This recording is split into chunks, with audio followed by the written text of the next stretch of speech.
اسی لیے قرآن میں اللہ فرماتے ہیں فَفِرُّوا إِلَى اللَّهِ، اللہ کی طرف دوڑو، اللہ کی طرف دوڑو، رخ اپنا ادھر کو رکھو، ادھر کو. اس دوڑ میں اگر لڑکتے پھڑکتے بھی پہنچ گئے اللہ قبول کر لے گا. لیکن آج مسلمان اللہ کی طرف دوڑ نہیں رہا، اس کا زاویہ دنیا کی طرف ہو گیا ہے. وہ گناہوں کی دلدل میں پھنستا چلا جا رہا ہے، وہ ادھر آنے کی کوشش ہی نہیں کر رہا. جو زانی ہے اس نے تہیہ کر لیا کہ میں زانی ہی رہوں گا، جو شرابی ہے اس نے تہیہ کر لیا کہ میں شراب پیتا رہوں گا، جو ماں باپ کا نافرمان ہے اس نے تہیہ کر لیا میں مر جاؤں گا، میرے ماں باپ مر جائیں گے مگر میں یہ بغاوت نہیں چھوڑوں گا، ان کا دل دکھانا نہیں چھوڑوں گا. جو کسی پر ظلم کر رہا ہے اس نے یہ تہیہ کر لیا میں مر جاؤں گا مگر میں یہ اس پوزیشن سے ہٹنے والا نہیں ہوں، میں ظلم کرتا رہوں گا. جو اپنے چھوٹے یتیم بھائیوں کا مال ناحق کھا رہا ہے، وراثت کا مال، وہ تہیہ کر کے بیٹھا ہے کہ میں باپ کی جائیداد ان اپنے نابالغ بہن بھائیوں کو نہیں دوں گا، مر جاؤں گا نہیں دوں گا. جو بہنوں کی وراثت کھا کے بیٹھا ہوا ہے وہ تہیہ کر کے بیٹھا ہوا ہے کہ میری موت آ جائے گی، میں قبر میں مر کے چلا جاؤں گا مگر میں بہنوں کی وراثت ان کے حوالے نہیں کروں گا. جس نے دو داڑھی کاٹتا ہے اس نے عزم کر کے رکھا ہوا ہے کہ میں مر جاؤں گا مگر میں داڑھی اپنے چہرے پہ نہیں سجاؤں گا. جو بے نمازی ہے اس نے عزم کر کے رکھا ہوا ہے میں مر جاؤں گا مگر میں بے نمازی پن سے توبہ نہیں کروں گا، اسی حال میں میری موت ہو جائے گی.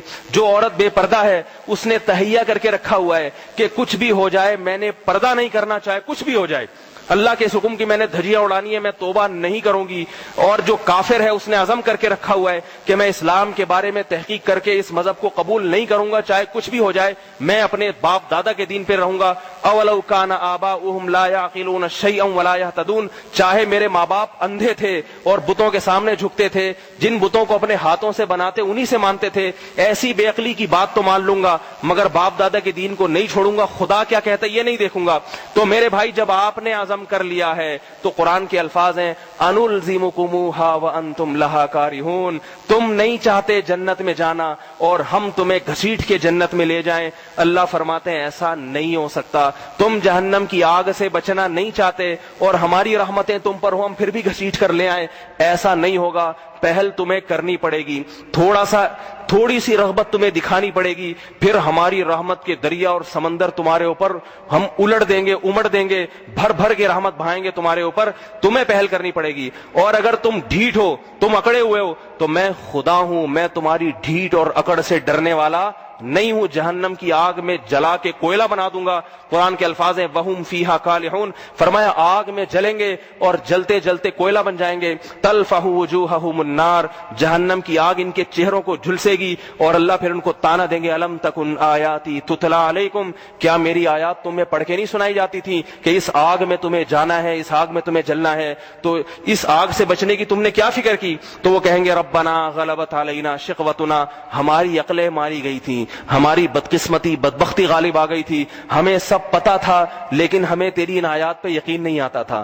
ہم یہی کہتے تھے کیسے جائیں گے، جیسے مزے دنیا میں اڑا رہے ہیں ایسے ہی بعد میں بھی مزے ہوں گے، چاہے ہم تیرے نافرمان ہی کیوں نہ ہوں. اللہ فرماتے ہیں پھر وہ کہیں گے ربنا اخرجنا منہا، ایک دفعہ تو ہمیں جہنم سے نکال لے، اس آگ کو ہم نے اپنی آنکھوں سے دیکھ لیا ہے، ایک دفعہ نکال لے. فَإِنْ عُدْنَا، دوبارہ دنیا میں جا کے ہم نے کفر اختیار کیا، بت پرستی کی، عیسیٰ ابن مریم کو اللہ کا بیٹا کہا، پیغمبر سے مدد مانگی تجھے چھوڑ کر، یا کوئی بھی شرک کیا ہم نے، ماں باپ کا دل دکھایا، بہنوں کی وراثت غصب کرنے کی کوشش کی، چھوٹے نابالغ بھائیوں کا حصہ کھانے کی کوشش کی، نماز قضا کرنے کی کوشش کی، اگر ہم نے کوئی بھی جرم کیا فَإِنَّا ظَالِمُونَ، تو جو چاہے ہمیں سزا دینا، ہم کھانے کے لیے تیار ہیں، دوبارہ تجھ سے دنیا میں جانے کا مطالبہ نہیں کریں گے. اللہ فرمائیں گے اخسؤوا فیہا، اس میں ذلیل ہو کر پڑے رہو، ولا تکلمون، مجھ سے کلام نہ کرنا.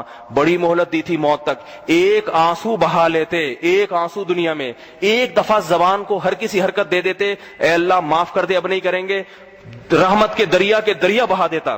حدیث میں آتا ہے کہ 2 قطرے جہنم کی آگ کو بجھا دیتے ہیں، ایک اللہ کی راہ میں جان دینے والا، اللہ کی راہ میں جان دینے والا، خون دینے والا، جس کے خون کا قطرہ زمین پہ گرتا ہے، فرمائے وہ خون کا قطرہ جہنم کی بھڑکتی ہوئی آگ کو بجھا دیتا ہے. اور ایک اس گناہگار کی آنکھ سے نکلا ہوا قطرہ جو اللہ کے خوف سے اللہ کے سامنے 2 آنسو بہاتا ہے. 2 کیا بات ہے کہ اے اللہ معاف کر دے، مجھ سے بڑی غلطی ہوئی, تیرا کھا کے تیرا پی کے تیری نعمتوں کے سمندر میں ڈوب کے میں نے زنا کیا, تجھے ناراض کیا, تو نے میرے لیے حلال بیوی پیدا کی, میرے لیے نکاح کے راستے کو, اسلام میں نکاح سب سے آسان ہے, سب سے آسان, سب سے آسان. اس کے لیے ماں باپ سے بھی پوچھنے کی ضرورت, ماں باپ اپنی اولاد کو خدا کی قسم زانی بنا دیں گے, اس کی شادی نہیں کرنے دیتے. اس زمانے کی بات کر رہا ہوں. کہتے ہیں نہیں ابھی تمہاری شادی کی عمر نہیں ہے, تم جاؤ زنا کرو, طوائفوں کے ساتھ منہ کالا کرو, جب تک 1 لاکھ نہیں کماؤ گے تمہاری شادی کی اجازت نہیں ہے. میں قسم اٹھا کے کہتا ہوں, حلفیہ بیان دیتا ہوں, آپ شادی کے معاملات میں ماں باپ کی بغاوت کرو, زنا چھوڑو شادی کرو. ماں باپ کی اطاعت اس معاملے میں جائز نہیں ہے, کیونکہ زنا کو کس نے حرام قرار دیا؟ اللہ نے. یہ ماں باپ آپ کو اللہ کے عذاب سے خدا کی قسم نہیں بچا سکتے. جب اللہ عذاب دینا چاہے گا نہیں بچا سکتے. اللہ کہیں گے کہ اب باقی چیزوں میں بھی ماں باپ کی پوچھ کے چلتا تھا, ہر چیز میں اتنا فرمانبردار تھا. جس شادی کو, نکاح کو میں نے حلال کیا, اس شادی کو چھوڑ کر تو طوائفوں کے پاس, گرل فرینڈ کے پاس کیوں جاتا تھا؟ اس لیے اپنی ذمہ داری پہ اگر کوئی بالغ شادی کرنا چاہے زنا سے بچنے کے لیے, تو ماں باپ کو روکنے کی اجازت نہیں. روکتے ہیں, اگر آپ کو خطرہ ہے کہ میں رک گیا تو زنا کر لوں گا, تو آپ پر شادی کرنا فرض ہو جاتا ہے. اگر خطرہ ہو, کسی بھی مفتی سے پوچھ لو, وہ یہی کہے گا کہ جس نوجوان کو ڈر ہے نا کہ اگر میں نے شادی نہیں کی میں زنا کر لوں گا, اس پر شادی کرنا کیا ہو جاتا ہے میرے بھائی؟ فرض ہو جاتا ہے. اگر اس میں استطاعت ہے تو وہ نہیں کرے گا, گنہگار ہوگا, قیامت میں پوچھا جائے گا اس سے. اس لیے ماں باپ کو اجازت نہیں ہے اس میں روکنے کی, اجازت نہیں ہے اس میں, لیکن روک رہے ہیں ماں باپ کیونکہ ان کو آخرت کی آگ کی فکر نہیں ہے. آخرت کی آگ کی فکر نہیں ہے, وہ دنیا کی فکروں میں لگے ہوئے ہیں. اور اللہ کے نبی نے کیا فرمایا؟ 3 آدمیوں کی مدد اللہ نے اپنے ذمہ واجب کر لی ہے, کیونکہ اللہ کو زانی سے نفرت ہے نا, اور اللہ آگ سے بچانا چاہتے ہیں.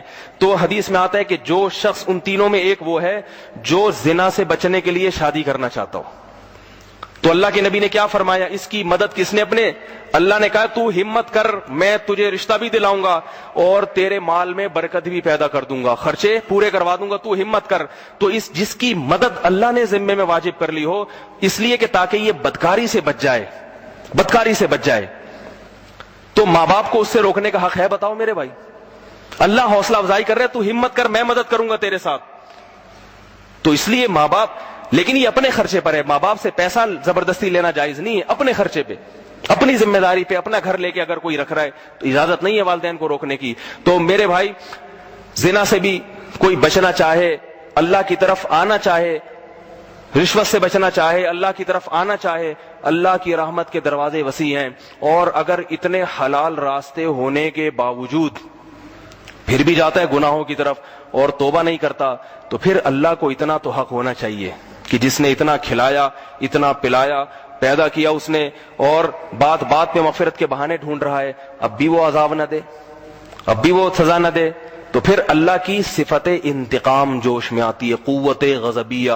جہنم گناہوں کی سزا نہیں ہے, بلکہ سزا اس کو کہا تو گیا ہے, حقیقت میں اللہ کی صفت قہاریہ اور صفت غضبیہ کا اظہار ہے. اللہ آگ میں ڈال کے بتائے گا کہ میرا غصہ کیسا ہوتا ہے, میرا غصہ ایسا ہوتا ہے. اس لیے بس ایک آیت پڑھ کے بات ختم کرتا ہوں.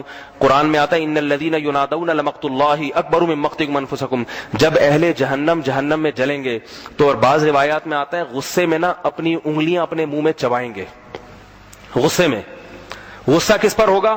اپنے آپ پر, کہ ہمیں کیا ہو گیا تھا, ہم نے کیوں توبہ نہیں کی, کیوں کفر سے توبہ نہیں کی ہم نے. بہت ہی بدبخت ہوگا نا جو جہنم میں جائے گا. چھوٹے موٹی خطائیں تو اللہ معاف کرتے رہتے ہیں, بہت سی ویسے ہی معاف, بعض مرتبہ بڑی بھی ویسے ہی معاف کر دیتے ہیں. تو جہنم میں تو بہت ہی بدبخت جائے گا.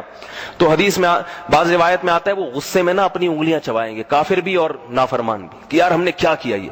تو اللہ ان سے کہیں گے کہ تمہیں آج اپنے اوپر جتنا غصہ ہے, جب تمہیں ہمارے احکام کی طرف بلایا جاتا تھا, حی علی الصلاۃ کی ندا لگتی تھی, آؤ نماز کی طرف. یہ ندا مؤذن تو دیتا ہے, مگر کس کی حکم پہ دیتا ہے؟ اللہ کے. یہ آواز مؤذن کی نہیں ہوتی, حقیقت میں کس کی آواز ہوتی ہے؟ ہر نماز میں حی علی الصلاۃ آ جاؤ, حی علی الفلاح آ جاؤ. پہلے اللہ اپنی عظمت پر, اللہ اکبر, سب سے بڑا میں ہوں, دیکھ لو, دکان بڑی نہیں ہے, بیوی بڑی نہیں ہے, ماں باپ بڑے نہیں ہیں, یہ بڑے ہیں مگر ان سب سے بڑا کون ہے؟ میں ہوں, میں. بار بار ہر نماز میں ڈیوٹی لگا دی اللہ نے مؤذن کی. تو اس کے باوجود بھی جب تم نہیں آتے تھے تو اللہ فرماتے ہیں ہمیں تم پر اس سے بھی زیادہ غصہ آتا تھا جتنا تمہیں آج اپنے اوپر آ رہا ہے. سمجھ میں آ رہی ہے بات؟ جرم تو صرف ایک نماز چھوڑ دینے کا ہے نا، لیکن غضب کس کو دلا رہے ہو؟ خدا کو، جس نے بنایا کھلایا. یہ نیند بھی اسی نے دی جو خراٹے لے کے سو رہا ہے نا اور فجر میں اٹھتا ہوا کہتا ہے مجھے بڑی سخت نیند آ رہی ہے. تو یہ نیند کی نعمت کس نے دی؟ وَجَعَلْنَا نَوْمَكُمْ سُبَاتًا، فرمائے ہم نے تمہاری نیند کو ایسا بنایا کہ دنیا سے تمہارا رشتہ کاٹ دیتی ہے اور پرسکون ہو جاتے ہو تم. یہ تو ہم نے کیا ہے، ہم تم سے یہ نیند کی نعمت چھین بھی تو سکتے ہیں.